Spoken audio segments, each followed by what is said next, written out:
சகலத்தையும் நீ உருவாக்கினே, வார்த்தையாலே நீ உருவாக்கினே, சகலத்தையும் நீ உருவாக்கினே, வார்த்தையாலே நீ உருவாக்கினே.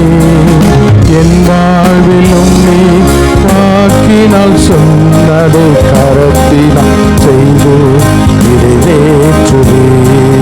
என் வாழ்விலும் நீ வாக்கினால் சொன்னதை கரத்தினால் செய்து நிறைவேற்றுவே. உந்தன் கைகள் குறுகவில்லை, உம்மால் கூடாததொன்றும் உந்தன் கைகள் குறுகவில்லை, உம்மால் கூடாததொன்றும் இல்லை, உம்மால் கூடாததொன்றும் இல்லை, உம்மால் கூடாததொன்றும் அனுமதித்ததெல்லாம் நன்மைக்காக, நடந்திடும் பாதைகளும் நன்மைக்காக, அனுமதித்ததெல்லாம் நன்மைக்காக, நடந்திடும் பாதைகளும் நன்மைக்காக, அதினதின் காலத்தில் நீட்டியாய் செம்மையும் எனக்காக யாவும் செய்து முடிப்பீர். அதினதின் காலத்தில் நீட்டியாய் செம்மையும் எனக்காக யாவும் செய்து முடிப்பீர். உந்தன் கைகள் குறுகவில்லை, உம்மால் கூடாததொன்றுமில்லை, உந்தன் கைகள் குறுகவில்லை, உம்மால் கூடாததொன்றுமில்லை, உம்மால் கூடாததொன்றுமில்லை, உம்மால் கூடாததொன்றுமில்லை, உம்மால் கூடாததொன்றுமில்லை, உம்மால் கூடாததொன்றுமில்லை. எத்தனை சொல்ல முடியும்? உம்மால கூடாத காரியம் ஒன்றும் இல்லை. ஆகாது என்று தள்ளப்பட்ட கல் மூளைக்கு தலைக்கல் ஆயிற்று, அது கர்த்தராலே ஆயிற்று. ஆண்டவர் நினைத்தார், ஒரே ஒரு பார்வை, ஒரே ஒரு வார்த்தை, ஒரே ஒரு தொடுதல் நம்மை மூளைக்கு தலைக்கல்லாய், மலை மேல் உள்ள ஒரு பட்டணமாய், பிரகாசிக்கிற சூரியனாய், நற்கந்தமாய், வாசனை வீசத்தக்கதாக நம்மளை மாற்ற முடியும். நாற்றமான நம் வாழ்வில் வாசனையாக மாற்ற ஒரே ஒரு தெய்வம் இயேசு. அவரால் கூடாத காரியம் ஒன்றுமில்லை. ஆகாதுன்னு தள்ளப்பட்ட கல், உடைக்கப்பட்ட பாத்திரங்களை மறுபடியும் வணைந்து மகிமை உள்ள பாத்திரமாக, நிரம்பி வழிகிற ஒரு பாத்திரமாக, பிறருக்கு ஆஸ்வதிக்கப்பட்ட தேவ நாமத்துக்கு மகிமை உள்ள பாத்திரமாக நம்மளை எடுத்து பயன்படுத்த முடியும். ஆதி அப்போஸ்தலர் எடுத்து பயன்படுத்தினவர் நம்மையும் கூட எடுத்து பயன்படுத்த முடியும். அவருடைய கைகள் குறுகி போகல, வானங்களை விரித்த பராக்கிரமுள்ள அவருடைய கரம், நம்மளை வணைந்த சிருஷ்டித்த அவருடைய கரம், நம்முடைய கரங்கள் கண்ணீரை துடைக்கிற அவருடைய கரம், நம்மளை ஆற்றி தேற்றி நம்மளை தூக்கி சுமக்கிற அவருடைய கரம், அன்பின் கரம் இந்த நாளிலே நம் மத்தியிலே இறங்கி ஒவ்வொருவரையும் தொடும்படியாக, நம்மை ஆளுகை செய்ய முடியாக, நம்முடைய கண்ணீரை துடைக்க முடியாக, நம்முடைய கண்களை திறக்க முடியும்படியாக, அடியனை எடுத்து பயன்படுத்தும்படியாக இடம் முழுவதும் தேவனுடைய பரிசுத்த அக்கினியினாலே முத்தரிக்கிறோம் அப்பா. இந்த மகிமையின் பிரசனம் இந்த இடத்துல நிரம்பி வழிவதாக, ஒவ்வொரு இருதயங்களும் திறக்கப்படுவதாக, கர்த்தருடைய ஆளுகை உண்டாயிருப்பதாக நாங்கள் செபிக்கிறோம் அப்பா. நாங்கள் வந்த வண்ணமாய் செல்லல ஆண்டவரே, ஒரு பெரிய ஆசுவாத்தை, ஆண்டவர் ஒரு விடுதலையை, வெற்றி இந்த நாளை சுதந்திரித்துக் கொள்ள வேறு மனுஷனாய் நாங்கள் செல்ல எங்களை ஒப்புக் கொடுக்கிறோம். இந்த வார்த்தையால் எங்களோடு கூட பேசுகிறார் இயேசு கிறிஸ்துவின் நாமத்தினாலே ஜெபங்கள் நல்ல பிதாவே, ஆமென், ஆமென், ஹல்லேலூயா. நாம் இந்த நாளில் வாசித்த பகுதியிலே லூக்கா 15வது அதிகாரம் 17வது வசனத்தை யாராவது ஒருத்தர் சத்தமாக வாசியுங்கள்.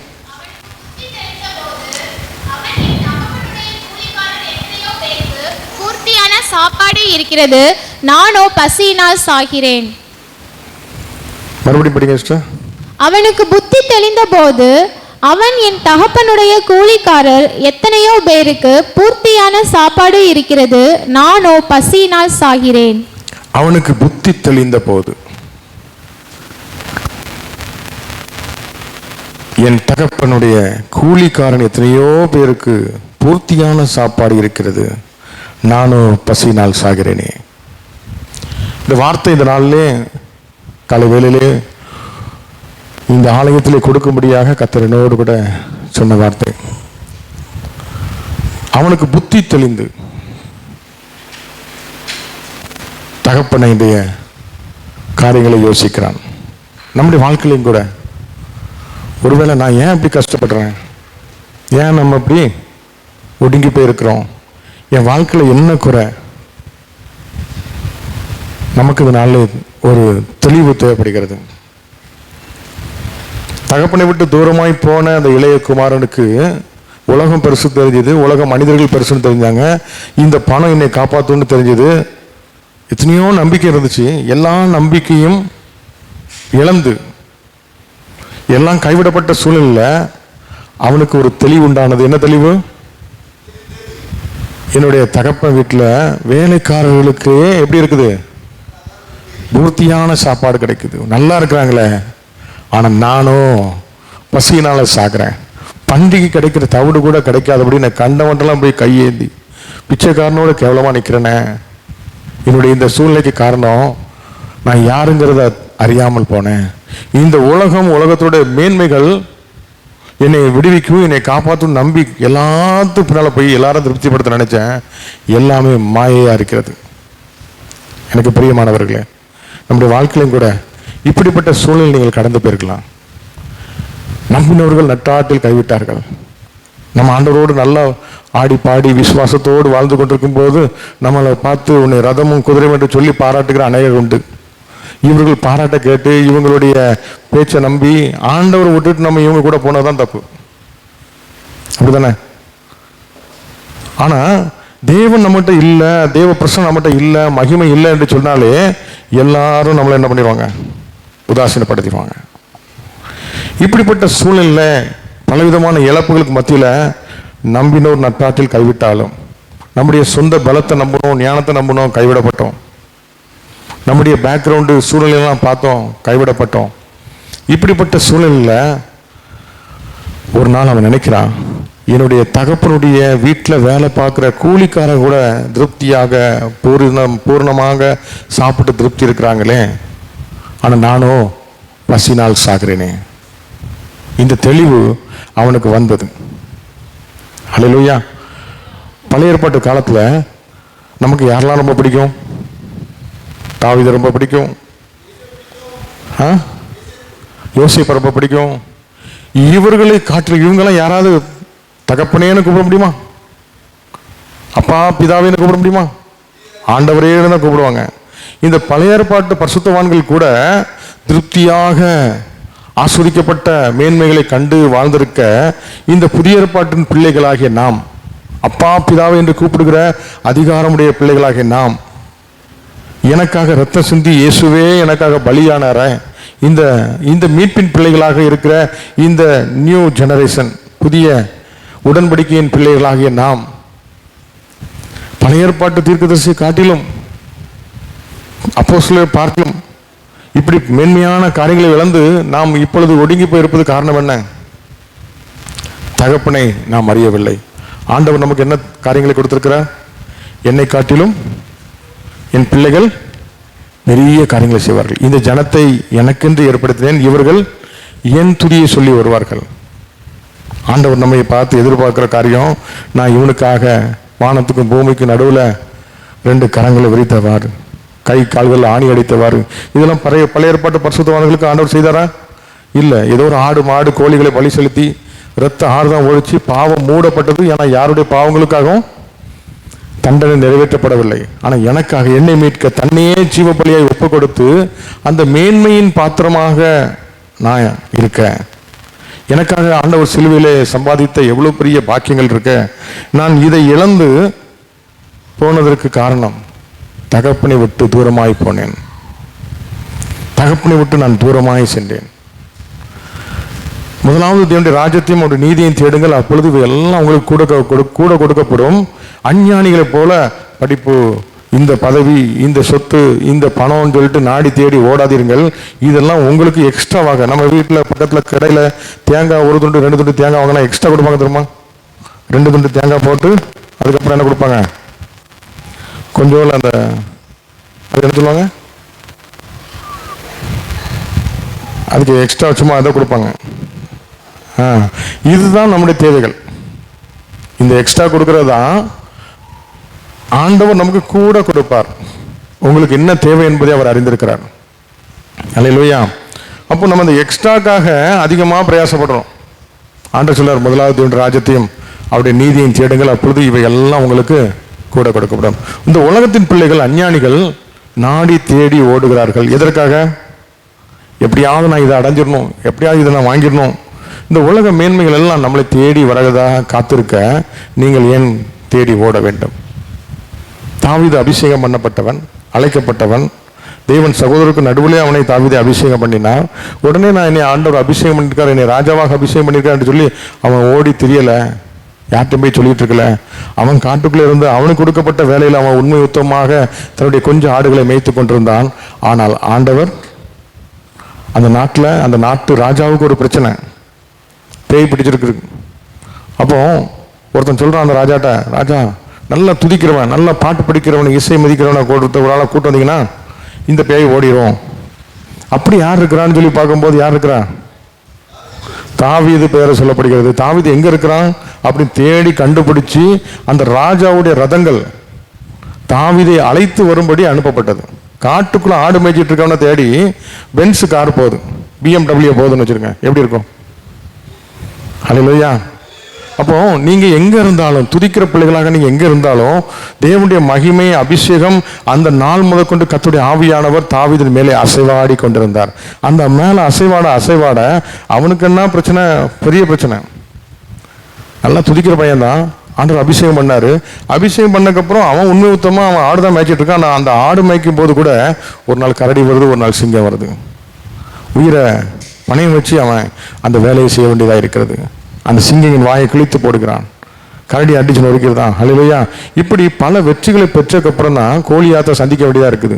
அப்போ நம்முடைய வாழ்க்கையில் பல பிரச்சனைகள் ஏன் ஆண்டவர் அனுபவிக்கிறார், ஏன் இந்த மாதிரி சின்ன சின்ன குட்டி பிரச்சனைகள்லாம் வருதுச்சுன்னா, இதை விட பெரிய பிரச்சனை ஒன்று காத்துட்டு இருக்குது. அதை அடிக்கணும்னாச்சுன்னா இங்கே ட்ரைனிங் எடுக்கணும். நம்ம இதுக்கே டயர்டாக போயிருந்தோம்.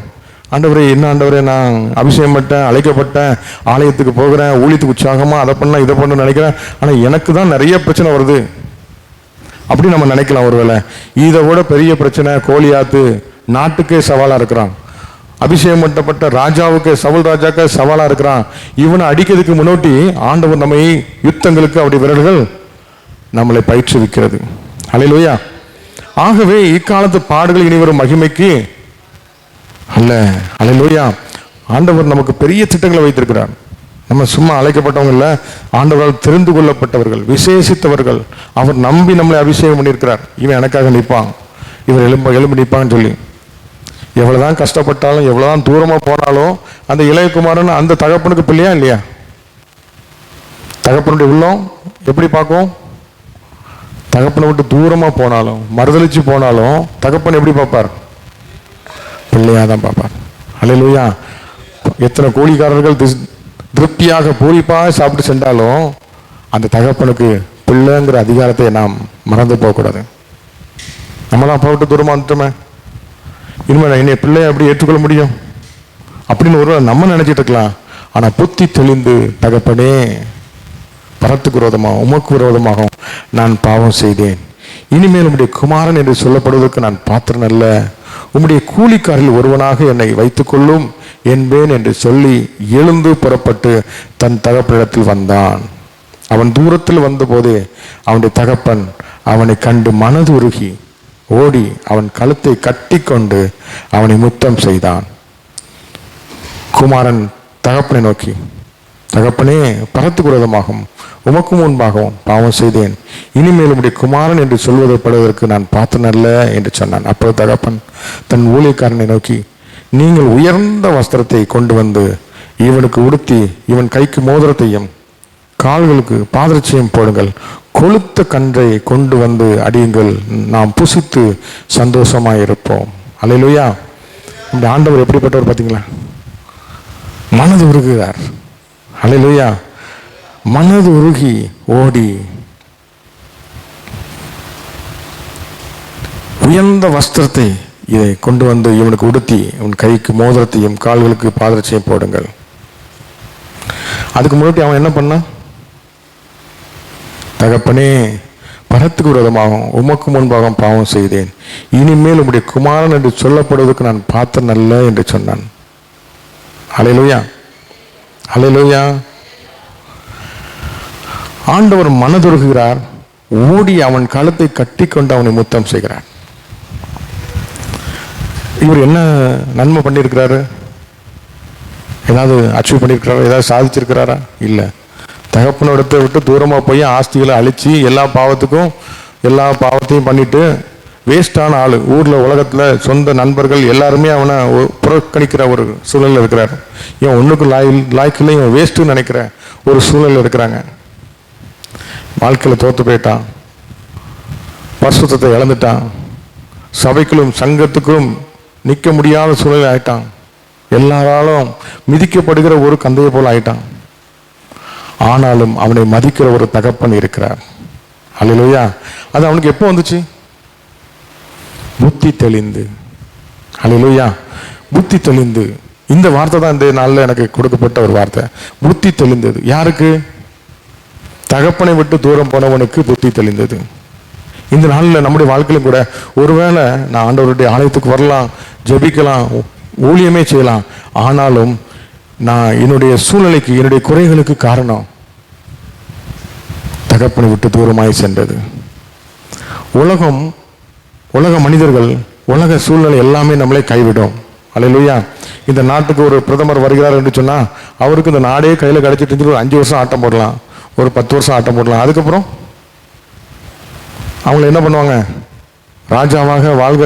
நம்ம சச்சின் டெண்டுல்கர்லாம் தூக்கி தலைமையில் வச்சு ஆடினாங்க. திடீர்னு ஒரு 2-3 மேட்ச்சில் ஒழுங்காக விளையாடல, 0-1 ஆச்சுன்னா அவனை டீம் விட்டு வெளியே தூக்குங்க, அதே மக்கள் போடுவாங்க. அப்படி தானே? நல்லா ஜெயிச்சுட்டு இருக்கும்போது, சக்ஸஸ்ஃபுல்லாக போயிட்டு இருக்கும்போது, ஜெயமுள்ள ஒரு வாழ்க்கை வாழும்போது எல்லாரும் தலையில் தூக்கி வச்சு ஆடுவார்கள், கொண்டாடுவார்கள். நம்முடைய மேன்மைக்கும் மகிமைக்கும் நம்மளே திகைச்சு போயிடுவோம். அதே மக்கள் அதே வாயால் நம்ம இகழும்போது நம்மளால் தாங்கவே முடியாது. அப்படி தானே? அல்லேலூயா. அப்போ இந்த உலகம் வெற்றியாளர்களை கொண்டாடுகிறது. ஆனால் நம்ம ஆண்டவர் 99 ஆடுகள் காணாமல் போனாலும், 99 ஆடுகள் நல்லா இருந்தாலும் ஒரு ஆடு காணாமல் போன அந்த ஆட்டை தேடி ஓடி வருகிறார். 99 ரோட்டில் விட்டு வர்றார், வனாந்தரத்தில் அப்படியே விட்டுட்டு அலைஞ்சு திரிகிறார். அல்லேலூயா. அப்போ நம்ம ஆண்டவருடைய அன்பு வெற்றியாளர்களை கொண்டாடுவதில் அல்ல, ஒரே ஒரு பாவி மனம் திரும்புவதில் அந்த முழு பரலோக ராஜ்யமே அவ்வளவு சந்தோஷத்தை அடைகிறது. அல்லேலூயா. 10ஆம் வசனத்தை படிங்க. அது போல மனம் திரும்புகிற ஒரே பாவி நிமித்தம் தேவனுடைய தூதருக்கு முன்பாக சந்தோஷம் உண்டாயிருக்கிறது என்று உங்களுக்கு சொல்லுகிறேன் என்றார். அல்லேலூயா. அப்போ ஆண்டவர் எங்க சந்தோஷப்படுறார்? ஆண்டவருக்கு எது சந்தோஷம்? மனம் திரும்புகிற, அப்பாவிடத்தில் திரும்பி வருகிற, இல்லை அப்பா தேடி கண்டுபிடிக்கப்பட்ட, அது கீழே காணாமல் போன ஒரு வெள்ளி காசாக இருந்தால் கூட கண்டுபிடிக்கப்பட்ட, அது சின்ன காசாக இருந்தாலும் நமக்கு எவ்வளோ சந்தோஷமா இருக்கு. எவ்வளோ காசு இருந்தாலும் ஒரு பணம் கீழே விழுந்துட்டுனா கண்டுபிடிச்சா எவ்வளோ சந்தோஷமா இருக்குது. அதுபோல காணாமல் போன ஆட்டை தேடி கண்டுபிடித்தா அவ்வளோ சந்தோஷமா இருக்கு.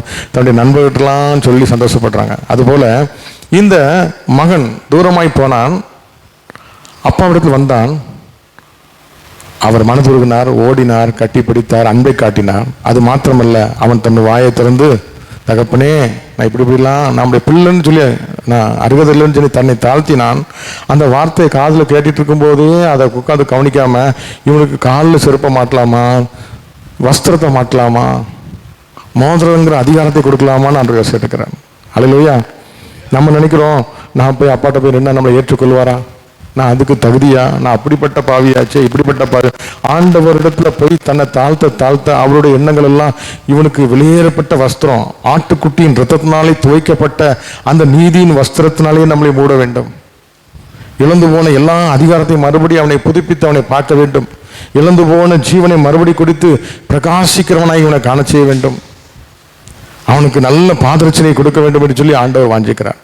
அல்லேலூயா. அப்படிப்பட்ட தகப்பனாய் இருக்கிறார். கொழுத்த கன்றை கொண்டு வாருங்கள், நாம் புசித்து சந்தோஷமாக இருப்போம். ஏன்னா என் பிள்ளை மரித்தான், மறுபடியும் உயிர்ப்பிக்கப்பட்டான். எப்பொழுது உயிர்ப்பிக்கப்பட்டான்? புத்தி தெளிந்த போது. அல்லேலூயா. எப்போ உயிர்ப்பிக்கப்பட்டான்? புத்தி வந்துட்டனாலே, ஐயோ நான் எங்கள் அப்பாவை விட்டு தூரம் போயிட்டேனே, நான் முன்னால் எதையுமே கேர் பண்ண மாட்டேன். வாழ்க்கையில் மும்பை பட்டணத்தில் நேவியில் சேரணும்னு சொல்லி போனேன். அதான் என்னுடைய லட்சியமாக இருந்துச்சு. கப்பல் படையில் அது கிடைக்கல, ஹிந்தியும் தெரியல. ரிட்டர்ன் வீட்டுக்கு வந்தால் இங்கே நம்ம ரொம்ப பந்தா பண்ணிட்டு போயிருக்கோம். அதனால் மறுபடியும் எல்லாம் படிப்பை டிஸ்கண்டினியூ பண்ணி படிக்கவும் விருப்பம் இல்லை. இந்திய படிப்போம், அடுத்த எக்ஸாம்லையாவது பாஸ் பண்ணுவோம்னு சொல்லி அங்கே உட்காந்துருக்குறோம். வீட்டில் செல்லமாக ஒரே பையனாக நல்லா வளர்ந்து தாயாருடைய அருமையான அரவணைப்பில் இருந்த ஆள் அங்கே 10-50 பேரோடு சேர்ந்து இருக்கணும். நம்ம துணியை நம்மளே துவைக்கணும். பலவிதமான நெருக்கங்கள், கடினமான சூழ்நிலைகள், பேச்சுலர் லைஃப். அப்போ கடினமான நாட்களில் நாங்கள் கடந்து செல்லும்போது ஒன்று தான் அம்மா கட்டுத்த ஒரு வழி, ஆண்டவரை படிச்சுக்கிட்டோம். நல்லா பைபிள் படிக்கிறது, ஜெபிக்கிறது, கெட்ட ஃப்ரெண்ட்ஸ்லாம் பழகிறது கிடையாது.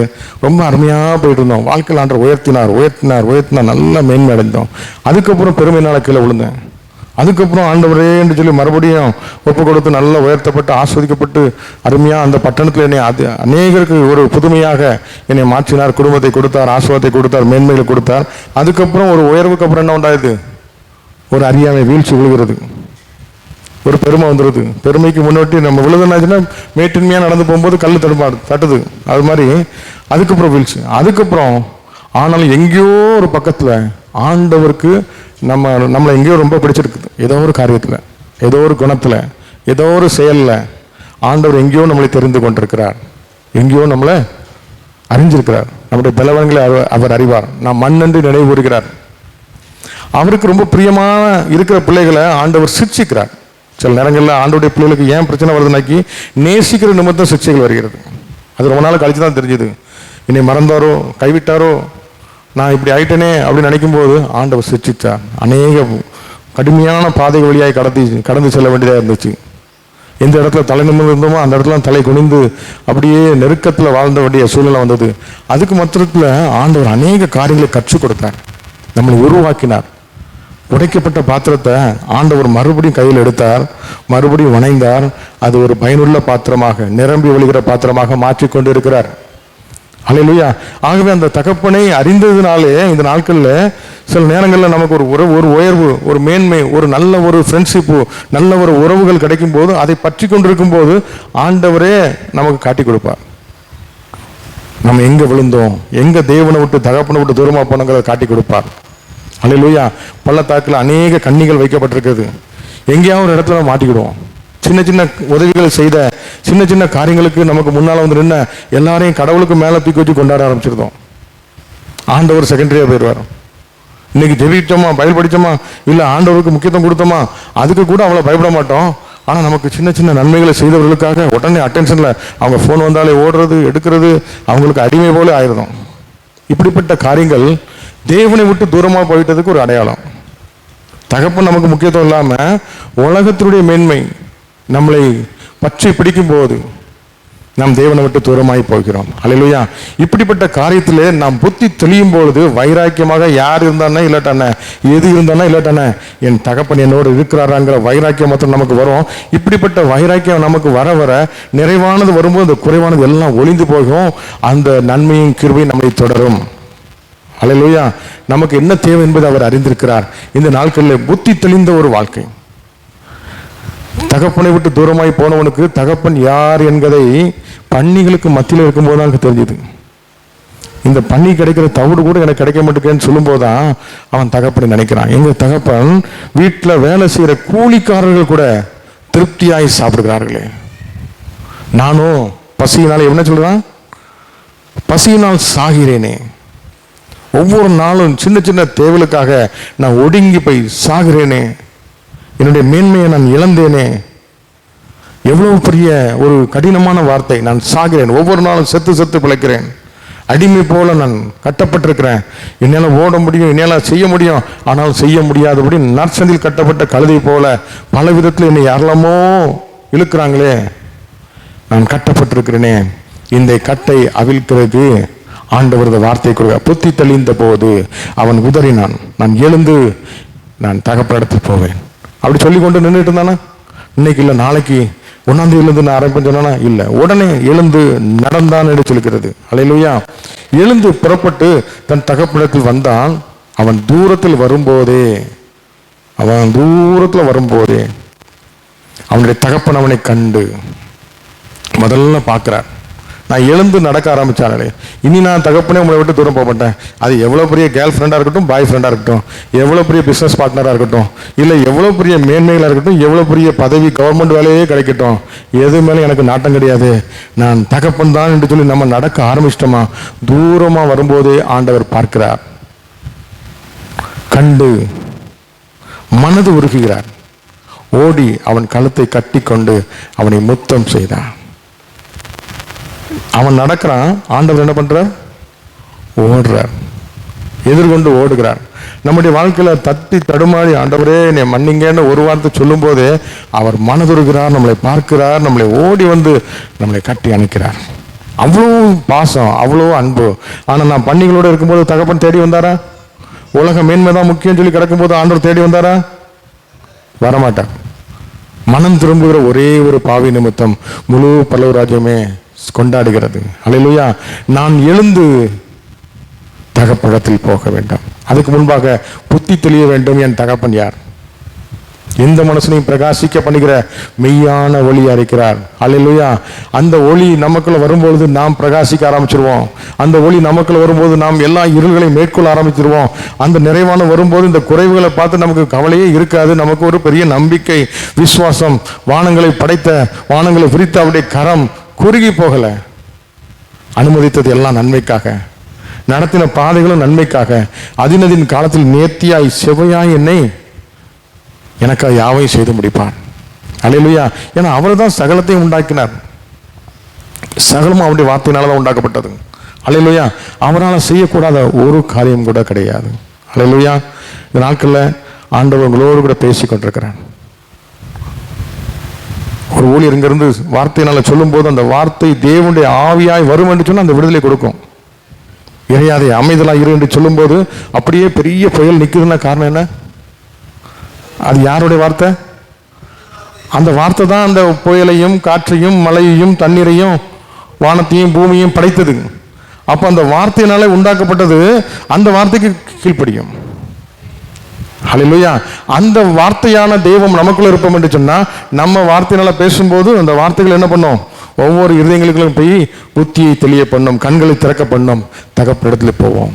1 சாமுவேல் 25ஆம் அதிகாரத்தில் நீங்கள் படித்து பார்ப்பேன் என்று சொன்னால், அங்கே நாம் நேரம் கம்மியாக இருக்கனால நான் சொல்லிட்டு போகிறேன்.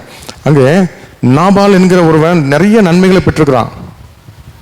ஆனாலும் அந்த தாவீது கிட்ட நிறைய நன்மைகளை பெற்றிருக்கிறார். அந்த நாட்டு ராஜா ஒரு 10 பேரை கூப்பிட்டு, அந்த தாவீது எனக்கு உதவி செய்யுங்கன்னு சொல்லி நாபால் இடத்துல அனுப்பும் போது நாபால் என்ன சொல்றான்? அற்பமாக துச்சமாக நெக்லெக்ட் பண்றான், நிராகரிக்கிறான். அப்போ அந்த வார்த்தை யாரோடு ஏன்ட்ட உதவி கேட்கிறா? தாவீது. அந்த தாவீதோட அரசாட்சியில் தான் நம்ம இவ்வளவு மேன்மைப்பட்டிருக்கிறோம், ஆஸ்வதிக்கப்பட்டிருக்கிறோம். அதை மறந்து நாபால் என்ன பண்றான்? அவர்களுக்கு உதவி செய்யவில்லை. ஆனா ஒரு நாள் அவனுக்கு புத்தி தெளியுது, அவனுக்கு தெரியுது. அப்பொழுது அவன் அவன் அவன் இவ்வளவு நாள் என்ன பண்ணிட்டு இருக்கான்னா, மரித்து போய் இருந்திருக்கிறான். அல்லேலூயா. மரித்து போய் இருந்திருக்கிறான். எடுத்து வாசிங்க 37வது வசனம். 1 சாமுவேல் 25:37. பொழுது விடிந்து நாபாலின் வெறி தெளிந்த பின்பு அவன் மனைவி இந்த வர்த்தமானங்களை அவனுக்கு அறிவித்தாள். அப்பொழுது அவன் இருதயம் அவனுக்குள்ளே செத்து அவன் கல்லை போலானான். அல்லேலூயா. என்ன தெளிஞ்சது அவனுக்கு? வெறி தெளிந்தது. அவனுக்கு வெறி. யாரை பார்த்தாலும் நம்பிக்கை கிடையாது. நான் தாவீது என்னை அனுப்பப்பட்டு வந்திருக்கிறேன் அப்படி சொல்லும்போது, என்னப்பா தாவீது? யார் தாவீது? அந்த அதிகாரத்தை நீங்க படிச்சு பார்த்தீங்கன்னா தெரியும். அந்த தாவீது யார் என்று கேட்பான். 9ஆம் வசனம்.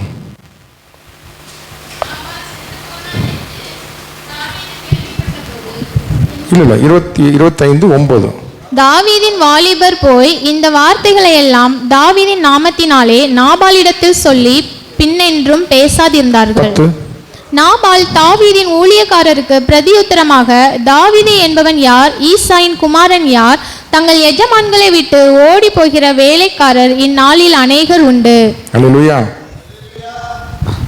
தாவீதால தான் அவன் ஆசிரிக்கப்பட்டிருக்கான். தாவீதோட ஆட்சி காலத்துல தான் நாபால் மேன்மை அடைஞ்சிருக்கிறான். ஆனா தாவீதுக்கு ஒரு பசி, சாப்பாட்டுக்கு வழி இல்லை அப்படிங்கும்போது காட்டுக்குள்ள இங்க நாபால் இருக்கான், நம்ம ஆள் இருக்கான்ப்பா அப்படின்னு சொல்லி தன்னுடைய அசிஸ்டன்ட் வேலைக்காரங்களை அனுப்பி நான் சொன்னேன்னு சொல்லும்போது என் தாவீதின் நாமத்துல நாபால் இடத்துல சொல்லி பின்னென்று பேசாதிருந்தார்கள். ஆனா நாபால் என்ன சொன்னான்? தாவீது என்பவன் யார்? ஈசாயின் குமாரன் யார்? தங்கள் எஜமான்களை விட்டு ஓடி போகிற வேலைக்காரர்கள் இன்னார்கள் அநேகம் உண்டு. அல்லேலூயா. அப்போ யார் ஆண்டவர்?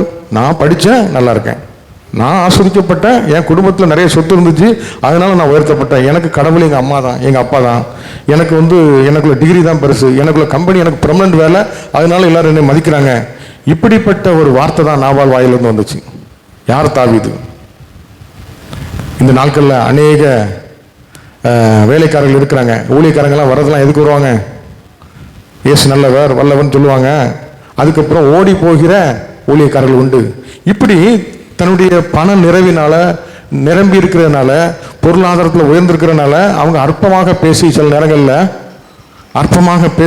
என்ன பண்றாங்க? இப்படிப்பட்ட வார்த்தைகளாலே பேசுகிற நாபாக்கள் உண்டு. இந்த நாபாக்களை ஆண்டவர் என்ன பண்றார்? புத்தி தெளிய பண்றார். அவன் மனைவி போய் சொல்றான், நீ உண்மையிலே தாவீதோட ஆட்கள் தான் வந்துச்சு உன்ட உதவி கேட்டு நீ இப்படி பண்ணிட்டான்னு சொல்லும் போது அவன் இருதயம் அப்படியே பித்து பிடிச்ச போல ஆயிட்டான். உயிர் இருக்கு, ஆனா இருதயம் செத்து போச்சு. கொஞ்ச நாள் இருந்தா அப்புறம் செத்து போயிட்டான். இன்னைக்கு அப்படிப்பட்ட ஆசீர்வாதம் வேணுமா உலகத்துல? தகப்பனை காட்டிலும் மேன்மையாக, உயர்வாக, தேவனுக்கு மதிப்பு கொடுக்காதபடி இந்த உலக மயக்கத்தினால, பொருளாசையினால மேன்மை அடைந்து இருதயம் கல்லாகி போய் நிறைய பித்து பிடிச்ச நிறைய உயிர்கள் இருக்குது. யார் என்ன சொன்னாலும், எவ்வளவு பெரிய சுவிசேஷம் போனாலும் ஏற்றுக்கொள்றதே கிடையாது. நான் வானத்துக்கு ஏறுவேன்னு சொல்லி ஒரு பெருமையான வார்த்தையை சொல்லிட்டு இருக்குது. இவர்களுக்கு தெளிவு உண்டான போது சிலவங்க பித்து பிடிச்சு சாகிறாங்க. ஆனா இளையகுமாரனும் புத்தி தெளிந்து எழுந்து நடந்து சென்றான். அல்லேலூயா. புத்தி தெளிந்த போது நிறைய பேர் ஐயோ நான் பாவின்னு சொல்லி சாகிறவர்களும் உண்டு. இருதயத்தில் குத்தப்பட்டு நான் இவ்வளோ பெரிய அக்கிரமக்காரன், இவ்வளோ பெரிய பாவி, நான் ஆண்டவர்கிட்ட போய் அப்படின்னு சொல்லிட்டு சாகிறவர்கள், ஆத்துமாக்களை சாகிறவர்கள் உண்டு. அவர்களுக்கு மத்தியில் இந்த இளையகுமாரனை போல புத்தி தெளிந்து எழுந்து நடந்து தகப்பனிடத்தில் வருகிற பிள்ளைகளும் உண்டு. நாம் இந்த இடத்துல இருக்கிறோம். நாம் பாவி என்று சொல்லி தேவனை விட்டு தூரம் போகிறவர்களாக காணப்படுகிறோமா? இல்லை, புத்தி தெளிந்து ஆண்டவருடைய அன்பில் எழுந்து நடந்து செல்ல போகிறோமா? அல்லேலூயா. இந்த நாட்களில் ஆண்டவர் நம்மை பார்த்து சொல்லுகிறார். அல்லேலூயா. மார்க்கு 5ஆம் அதிகாரம் 15ஆம் வசனம்.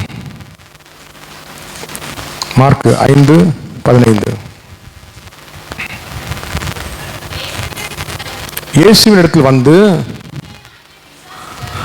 லேகியோன் ஆகிய பிசாசுகள் பிடித்திருந்தவன் வஸ்திரம் தரித்து உட்கார்ந்து புத்தி தெளிந்திருக்கிறதை கண்டு பயந்தார்கள். ஹல்லேலூயா. லேகியோன் என்று சொன்னா 6000க்கு அதிகமான பிசாசுகளை பிடித்திருந்த ஒரு பிசாசு பிடித்த மனிதன். அவன் வஸ்திரம் போட மாட்டான், கல்லை எடுத்து தன்னுடைய சரீரங்களை காயப்படுத்தி கொண்டு ரத்தம் கூக்குரல் போட்டுட்டு இருப்பான். ஏன்னா அவனுக்குள்ள ஒரு பிசாசு கிடையாது, 2 பிசாசு கிடையாது. எத்தனை பிசாசு? 6000க்கு அதிகமான பிசாசு. இயேசு அந்த இடத்துல வந்தபோது, உன்னதமான தேவனுடைய குமாரனே உனக்கு என்ன வேதனைப்படுத்தவா வந்து இருந்து பிசாசுகள் கேட்குது. பிசாசு கூட ஜெபிக்குது. அவங்க ஒரு ஜெப குறிப்பு வைக்கிறாங்க, எங்களை இந்த பன்னி கூட்டத்துக்கு அனுப்பி வைங்க, 2000 பன்னி மேய்ஞ்சிட்டு இருக்குது. ஆண்டவர் போ அப்படின்னு சொல்லி வெட்டுறாரு. அந்த 6000 பைகளும் அந்த 2000 பன்னிகளுக்குள்ள போயிட்டு, அப்போ ஒரு பன்னிக்குள்ள எத்தனை பை போயிட்டு? 3 பை போனாதான் 6000 பைக்கு கணக்காகும். 3 பை பிடிச்சிருந்தாலே அந்த பன்னிகள் எங்கே போய் விழுந்துச்சு? மலையில் ஏறி போய் 10 கிலோ விழுந்து செத்து போச்சு. இப்போ 2000 பன்னியும் செத்து போச்சு. அந்த ஊருக்காரங்களாம் எப்படி இருப்பாங்க? அந்த பன்னி வச்சு தான் எங்களுக்கு வாழ்க்கையை ஓடிட்டு இருக்குது. இந்த பாவமான வாழ்க்கையில் தான் எங்கள் கம்பெனியே ஓடுது, எங்கள் கவர்மெண்ட்டே நடக்குது, இந்த சாராய விற்கிறதுல தான் நடக்குது. இப்படிப்பட்ட சூழ்நிலை, கேவலமான ஒரு வாழ்க்கை நடத்தி கொண்டிருக்கிற இந்த பன்னிகளை மேய்த்து வாழ்ந்து கொண்டிருக்கிற ஒரு சூழ்நிலை. இதை வச்சு தான் நான் உங்களுக்கு தாலி கொடுக்குறாங்க, இதை வச்சு தான் உங்களுக்கு பணம் கொடுக்குறேன்னு சொல்லிட்டு இருக்காங்க. இப்படிப்பட்ட ஒரு சூழ்நிலைகள், பன்னிகளை வைத்து பிழைத்து கொண்டிருக்கிற அந்த பட்டணத்தார் பன்னி செத்து போச்சேன்னு சொல்லி கவலைப்பட்டு என்ன பண்றாங்க? ஆண்டவரே எங்க ஊருக்கு நீங்க வேண்டாம், எங்க தேசத்துக்கு நீங்க வேண்டாம், எங்க மாநிலத்துக்கு நீங்க வேண்டாம், இயேசுவை திருப்பி அனுப்பிவிட்டார்கள். ஆனா விடுவிக்கப்பட்ட ஒரு மனுஷன் இருந்தான். யாரு? அந்த 6000 பேயை வச்சு கூக்குரல் கல்றகோழி தோட்டத்தில் அங்கங்க சுத்தி கல்லுகளால் தன்னுடைய சரீரங்களை காயப்படுத்தி கொண்டு விலங்கு சங்கிலியை போட்டதோட சங்கிலியை கூட உடைச்சிருவானாங்க. அவ்வளோ பெரிய யாருக்கும் கட்டு அடங்காத ஒரு பிசாசு பிடித்திருந்த மகன் விடுவிக்கப்பட்ட பொழுது புத்தி தெளிந்து வஸ்திரம் தரித்து உட்கார்ந்திருந்தான். அவனை கண்டு அந்த பட்டணத்தார் பயந்தார்கள்.